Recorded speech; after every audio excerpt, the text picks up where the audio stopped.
Okay, so this is just an example of a type of video presentation you can give through VoiceThread, but I am not using VoiceThread to record this video. Instead, I'm recording it through another thing called Screencast-O-Matic, but there's a free version of this software, but I pay for it. It's like 20 bucks, I think, for like a couple years, so it's pretty cheap. And I like it because it records my screen and my video and my audio. But this is just an example. And the reason why I decided to post it both in a voice thread as well as a separate video, so you didn't have to hunt for it through the voice thread, and you were able to just go straight into week one module and watch the video directly without having to go into the voice thread link and search for it there. So this is just meant to be a model, an example of a story that you may tell. And you don't have to use visualizations. I use visualizations simply because it just helps to connect listeners to the story. And certainly, you don't have this option through voice thread. When you record your videos, it doesn't give you the option to share your screens, right? So this is just kind of an extra thing that helps. But what you're building your model off of, right, and your personal oral biographies, right, is off of what I'm communicating here, not what you see in front of you, right? Okay, that's just to make it more entertaining, right? So you sit through it. Okay, so you know, I mean, most of you are aware of where I grew up. I grew up in Venango County in Pennsylvania, just the next county up from Slippery Rock in Butler County. Small town. I think I had a graduating class of 100 kids, and I had to say I had a pretty good childhood. Um, I really feel like my parents did a good job of creating a very comfortable life for me and my brother, and I also think they did a pretty good job of kind of cultivating in me a appreciation for education, although both my parents, my mother never completed college, and my father uh, did complete college, but it took he had to transfer to many different schools, and he didn't complete college in a traditional sense, put it that way. And so I would have to say that that appreciation, though, for education got really kind of drilled into me kind of early because I took education, at least initially, so unseriously, or not seriously, that I was failing all of my subjects. And I got to a point where I was on the verge of going from elementary school into middle school. It was kind of that period of time where you either change your habits now, or you you go down this road, and that can lead to really, negative things, if you don't change your behaviors and your attitudes towards education. And because I didn't really take it seriously. I really didn't. I mean, I thought it was a big joke.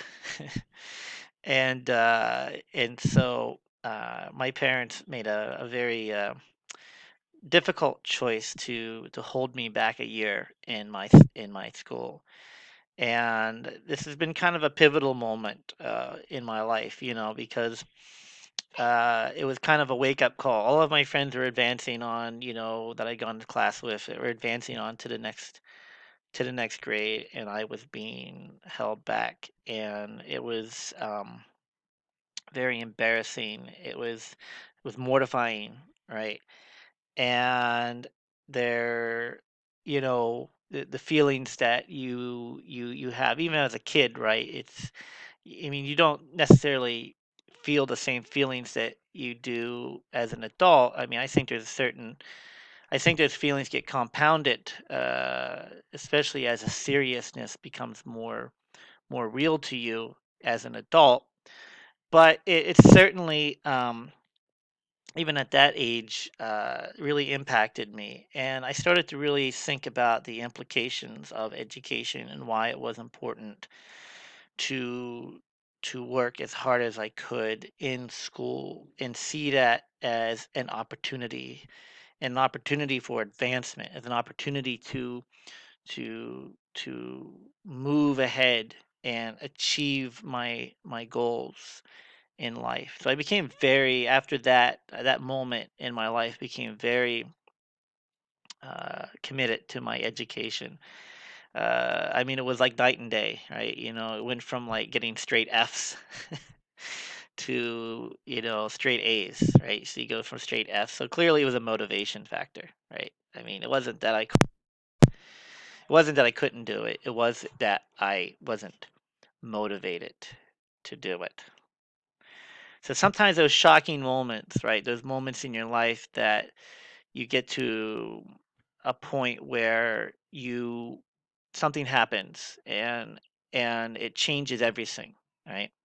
You know it's going to change everything, and how you react to that situation determines the outcomes, right? And in this case, my reaction was to to put the nose to the grindstone, so to speak, and and make better of it.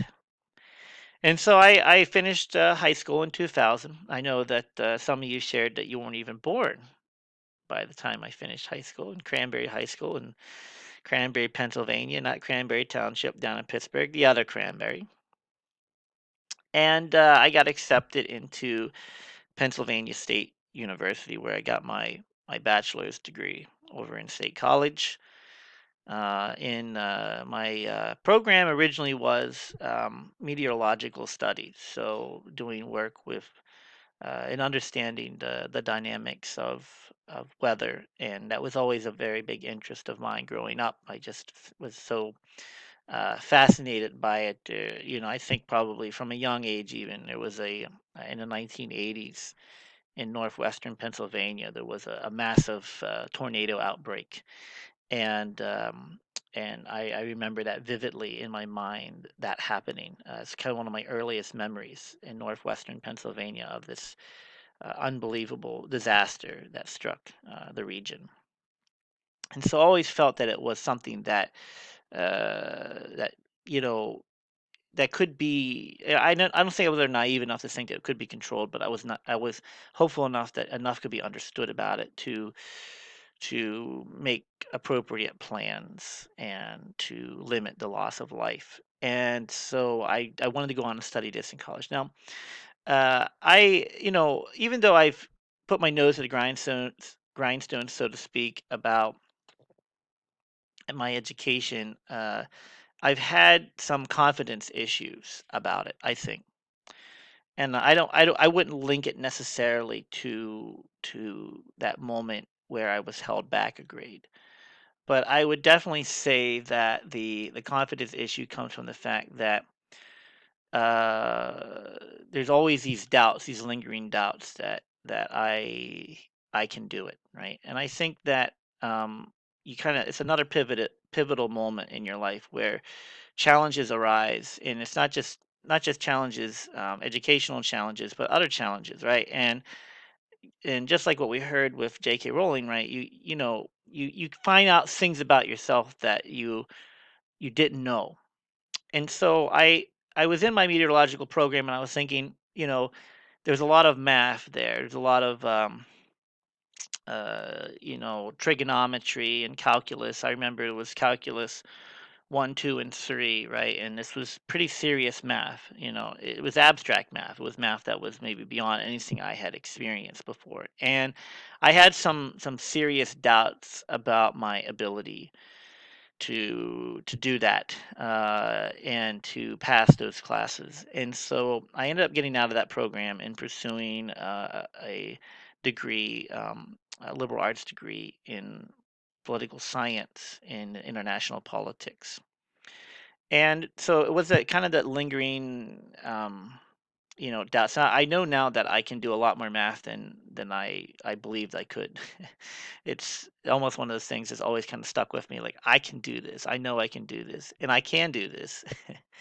I've proven that I can do this, and I keep proving it to myself that I can do this, right? But at that age, I was still very young, and so those doubts really impacted my decisions on the degree that I would pursue in college. So, and you also have to remember, and this is something as another pivotal moment. So I say getting held back was a pivotal moment. Getting into college was another pivotal moment. At Penn State, going to Penn State was another. I mean, it's a big school, you go straight from a small town, small town high school. All of a sudden, you're in college classrooms with 300, 400 people, and that's the type of college classrooms, general education college classes you have at Penn State. I mean, 300, 400 people, you're in an auditorium. There's 4 times more students just in that classroom alone than I graduated with in my high school. You got 50,000 plus undergraduate students in one place. Yeah, you go from that environment to the other. So there's all kinds of, confidence issues and lingering doubts about, do I belong here type thing, that impacts your decision making. And a lot of it, gets linked back to, just your experiences and the anxieties of change, right? And I would say that the anxieties of change and those self-doubts that come from it that raise those anxieties, had an impact on my decision making. That if I could go back and tell myself, I don't think I would change degrees, and I'll tell you why in a minute. But I would go back and say, like, no, no, you got this. Like, you're just doubting yourself. Don't doubt yourself. Don't doubt, never doubt yourself, right? I mean, you have to realize the limitations, and that's an important thing. And that takes time to understand your limitations, what you can and you cannot do. But a lot of things that we think that we cannot do, we can, but because we think we can't do it, we limit ourselves, and that's a problem also. So it's knowing your limitations, but it's also eliminating those mental blockages that prevent you. And it's mental. It's one thing that my experience coming down to my earlier self I would tell myself would be, that's a mental blockage. It's limiting you.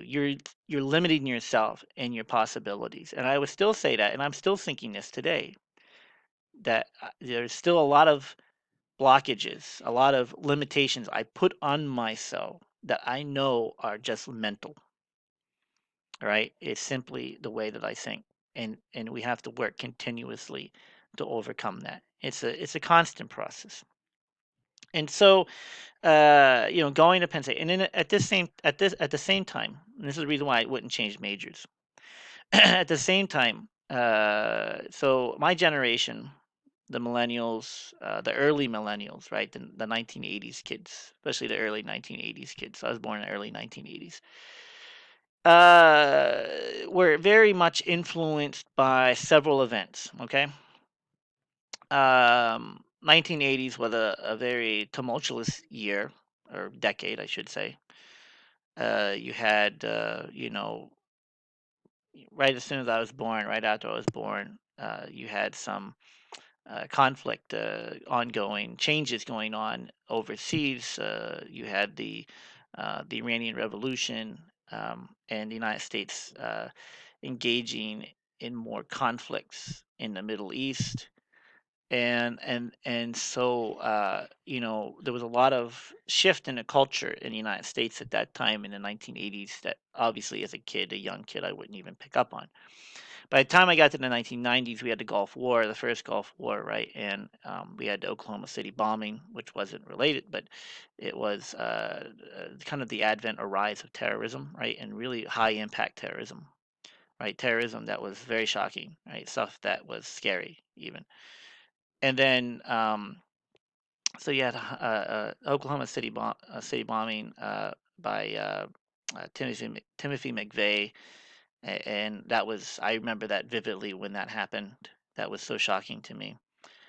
And in the late 1990s, slightly before I graduated from high school, we had the first massive school shooting. This is Columbine in Colorado, which was unbelievably shocking, right? Because as somebody in high school, and these kids that did this were the same age as me, was, it was unbelievable, right? And that was the first really major act of violence in a high school of that scale, that kind of set the trend for school shootings that you see even to today. And then going out of that, out of high school, and in the first after my first year of college, we had 9/11, right? And nothing compares to the scale of that attack, right? Anything in the history of the United States, minus of course the Civil War, right? And that level of loss of life, or the events of Pearl Harbor, right? On the U.S. soil, right? And I that so the millennial generation was really conditioned by these events, right? It's been nothing but conflict, right? Nothing but social turmoil, and nothing but economic turmoil. I should also point that out as well. There's been nothing but, especially those that graduating from college or high school and college, around the after 9/11, there was recession after recession after recession, and then you throw into that mix COVID-19, as we're in our 30s now, this generation. And so it's there's all of these really terrible events. I would say has made this generation, my generation, a generation of having a very negative view of you know what's going on, and events, and it's just there's a pessimism, I would say, that has the, like, you're always expecting the next thing to happen, like, all right, so we hit COVID-19. That's pretty bad. All right, what's next, right? We know we're gonna have a global, we're gonna World War III is next. All right, okay, we're gonna have is a meteor gonna drop out of the sky and blow us all up, like, you're just waiting for the next, everything gets worse and worse, right? So you're just waiting for, like, the next thing, like, like, you just, yeah. So that they have that going on too. And so, when that happened, and I was just making the transition to international politics, I had this kind of epiphany, right? There was a lot of kind of warmongering at the time, people beating the drums, and there was a lot of people that I had a lot of respect in, that were deciding to engage in very hateful discourse, and engaging in this very racist and xenophobic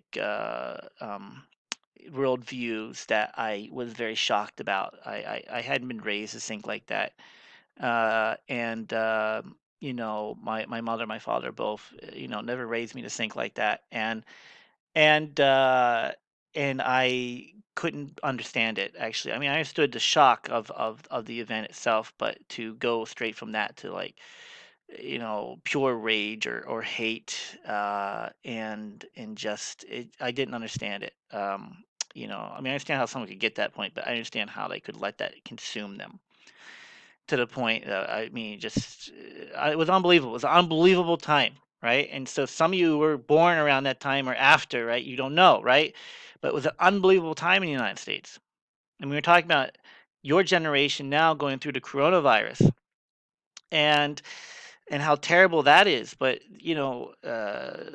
this event on September 11th, 2001, everybody knew that it was a game changer. Everybody knew that things were not going to be the same after that, and that's very much the case. And so, my the way I went off of this was, uh, I didn't engage in. I was scared. I was worried about the future. I didn't know what was going to happen. I don't know if I was scared of terrorists necessarily. I was just scared of the uncertainty that came from those events. I was smart enough to know that, like, that was a one-time big deal. Like, it wasn't, like, I wasn't gonna like, next week there wasn't gonna be, planes flying out of the sky. Like, I wasn't that naive to think that it was gonna be something to happen, like, on a weekly or monthly or yearly basis, right?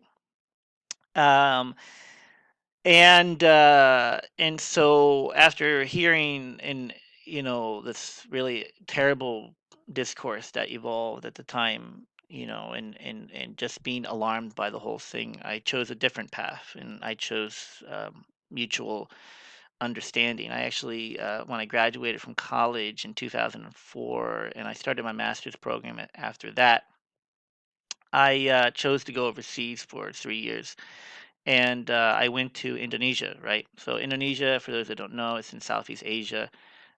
It's a predominantly Muslim country. It's one of the largest Muslim countries because by population, it's like 200 plus million people. I think almost 300 million people. I think it's the fourth most populous country in the world.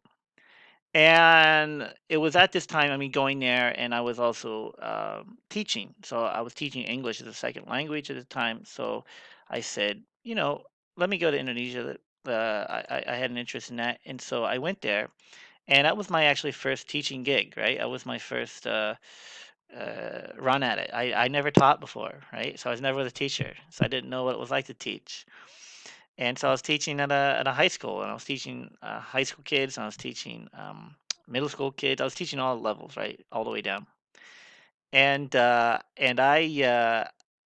would have to say that this experience in Indonesia, besides going through the pogroms of being held back and having to really put my nose at the grindstone of education and and graduating from high school during a very tumultuous time in the United States and in 9/11, of course, and then going to Indonesia would be also having a major impact on me. You never really, you have to kind of get yourself out of your own context, right?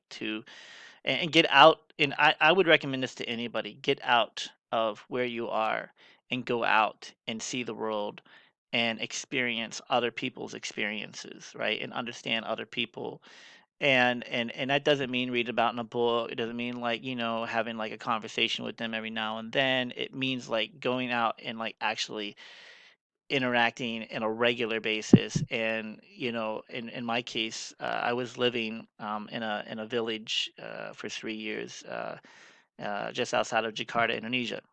And uh, and and you realize things about yourself, just like what maybe J.K. Rowling understood and realized about herself and her work in Amnesty International, that you didn't know, right? And there's things that you appreciate, and there's things that you change, and there's things about me that clearly changed from this experience, that inform my worldviews today, and the conversations and the interactions in that.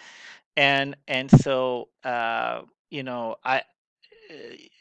just I got involved with so many things in Indonesia, and not just teaching and meeting new friends and making having just amazing exchanges in that country that have been obviously life changing. I consider Indonesia to be a second home to me, and I go there regularly. And the reason why, of course, is because I met the love of my life there, and we got married, and I'm still married to my wife, and we've been married for I can't believe it's been 15 years.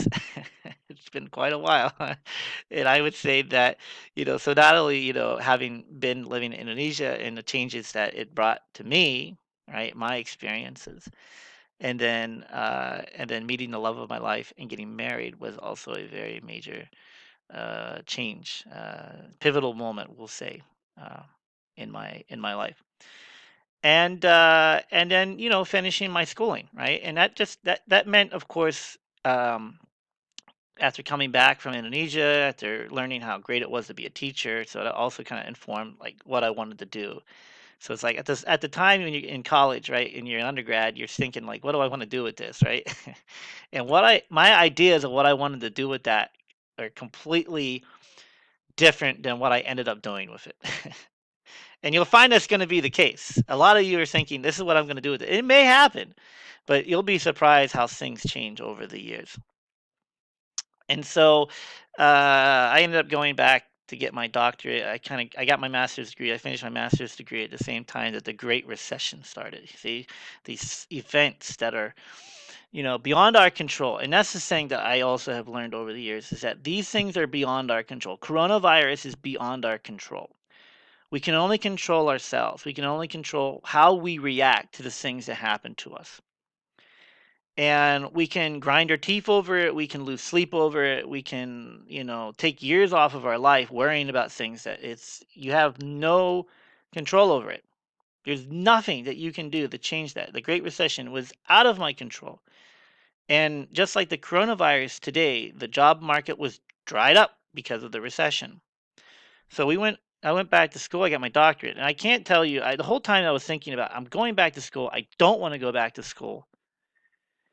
I prefer the work. I want to work in my field, which at that time was public administration. It was ancillary to political science. It was working in government. And I said, all right, I'll go and work on this. But really, I'm just going to, at the middle of it, I'm just going to dump it. I'm not going to really finish it. I'm just going to go on. I'm going to get my, I'm going to wait till the recession passes. And then once the recession clears, I'm going to go out. I'm going to find work in my field. And who cares about this? And, I had a scholarship, I had a full scholarship, so I wasn't paying for it. So I said, just take some classes and while I'm waiting, right? And then when the recession passes and the jobs come back, I'm going to go right out and who cares about this degree? I'm done with it. I didn't want. So ended up going to Florida Atlantic University. Can't the classes are in Fort Lauderdale, but the program itself is based in the university's main campus is based in Boca Raton, in South Florida, down in Broward County. Anyways, I got into it, and there was things that I learned about myself that I didn't know. That I really enjoy. Not only do I enjoy teaching because it was a teaching, it was helping you to not only be a scholar in the field but also a teacher in the field.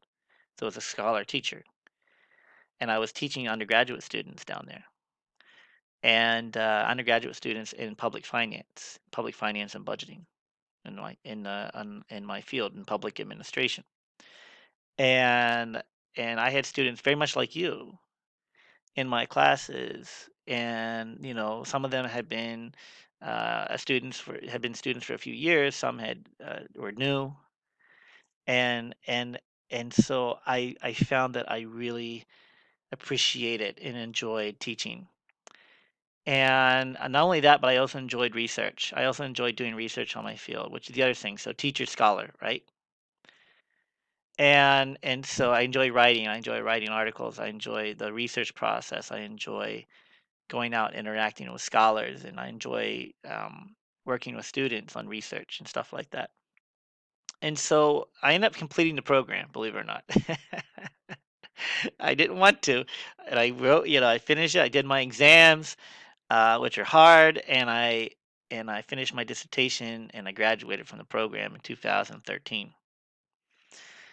And then another pivotal moment happened. Right, so you're kind of seeing this trend. There's like ups and downs. Things happen, right? Recessions, terrorism, and then my son was born. So I had a little boy right at the very end of my work and my on my doctorate, and I have to say that outside of getting married, this experience. I mean, it was the very act of it happening, right? He was when he was born was just life changing. Being in the room and watching that happen was life changing. And then having him in our lives has been life changing and still life changing. He's 8 years old now. Can you believe it? Anyways, has totally changed my drive. Before I would say that I was always driven by, say if I'm studying in my classes, I'm interested in the research of it all, right? The knowledge, right? The philosophy of it. Now I'm more focused on just of course I'm still interested in that stuff, but to be a good example to my son and to take care of him and raise him right, so